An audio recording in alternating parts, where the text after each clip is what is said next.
କଣ ସତରେ ଭଗବାନ ଭକ୍ତର ଦାସ ହୋଇପାରନ୍ତି?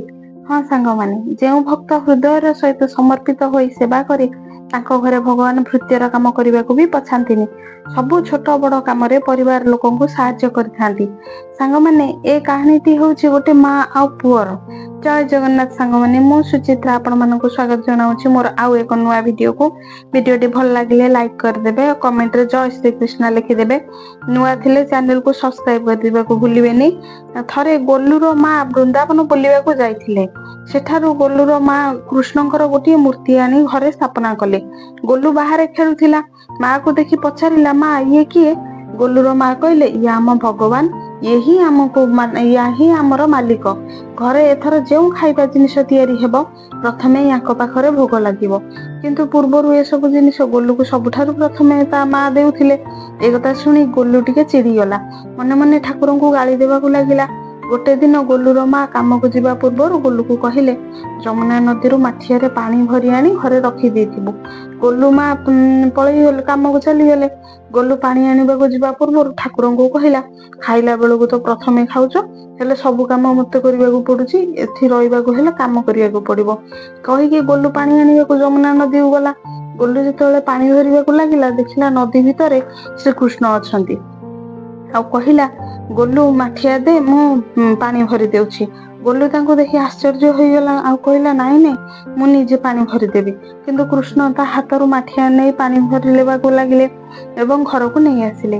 ଗୋଲୁ ଘରକୁ ଆସି ଡରିଗଲା। ତା ମା ଯଦି ଜାଣିପାରିବେ ଯେ ସିଏ ତା ଭଗବାନଙ୍କ ଦ୍ୱାରା କାମ କରେଇଛି ବୋଲି, ତା ମା ତାକୁ ଗାଳି ଦେବେ, ମାଡ଼ ମାରିବେ। ତା ମା ଘରକୁ ଆସି ଦେଖିଲେ ଭଗବାନ କୃଷ୍ଣଙ୍କ କପଡା ପୁରା ଓଦା। ଆଶ୍ଚର୍ଯ୍ୟ ହୋଇ ଗୋଲୁକୁ ଅନେଇଲେ। କହିଲେ, ଇଏ ତୋରି ବଦମାସି, ତୁ ହିଁ ୟାଙ୍କ ଉପରେ ପାଣି ଢାଳିଛୁ। ଗୋଲୁ ତା ମାକୁ ବୁଝାଇବାକୁ ଲାଗିଲା, କିନ୍ତୁ ତା ମା ତାକୁ ଗାଳି କରି ଠାକୁରଙ୍କ କପଡା ବଦଳାଇବାକୁ ଲାଗିଲେ। ତା ପରଦିନ ତା ମା ଗହମ ଫେସେଇ ଆଣିବାକୁ କହିଲେ ଏବଂ କାମକୁ ଚାଲିଗଲେ। ସେଦିନ ବି ସେମିତି କୃଷ୍ଣ ଗୋଲୁ ଠାରୁ ଗହମ ନେଇ ଫେସେଇ ଆଣି ଘରେ ରଖିଦେଲେ। ତା ମା ଆସି ଦେଖିଲେ ଠାକୁରଙ୍କ ଉପରେ ଅଟା ପଡିଛି। ମା ପୁଣି ଗୋଲୁକୁ ଜୋରରେ ପାଟି କରି କହିଲେ, ଗୋଲୁ ତୁ ଜାଣିଛୁ ଇଏ ଆମର ଭଗବାନ, ତ ଆଉ ତୁ ଏଇ ଭଗବାନଙ୍କ ସହିତ ଦୁଷ୍ଟାମି କରୁଛୁ। କାଲି ପାଣି ଢାଳି ଦେଇଥିଲୁ, ଆଜି ପୁଣି ତାଙ୍କ ଉପରେ ଅଟା ପକେଇଛୁ। ଗୋଲୁ କହିଲା, ମା ମୁଁ ତାଙ୍କ ସାଙ୍ଗରେ ଦୁଷ୍ଟାମି କରିନି, ଇଏ ତ ନିଜେ ନିଜେ ସବୁ କାମ କରିଦଉଛନ୍ତି, ମୁଁ କାମ କଣ କରିବି। ତା ପରଦିନ ଗୋଲୁର ମା ଗୋଲୁକୁ କହିଲେ, ଆଜି ତୋ ବାପା ବାହାର ରାଜ୍ୟରୁ କାମ ସାରି ଫେରୁଛନ୍ତି, ବାସ୍ ଆଜିର କାମ କରିଦେବୁ, ତୁ ଯାଇ ଜଙ୍ଗଲରୁ କିଛି କାଠ ନେଇ ଆସିବୁ। ଗୋଲୁ ଡରିଗଲା, ପ୍ରଭୁ କାଳେ ତା ପଛେ ପଛେ ପୁଣି ଜଙ୍ଗଲକୁ ଚାଲି ଆସିବେ।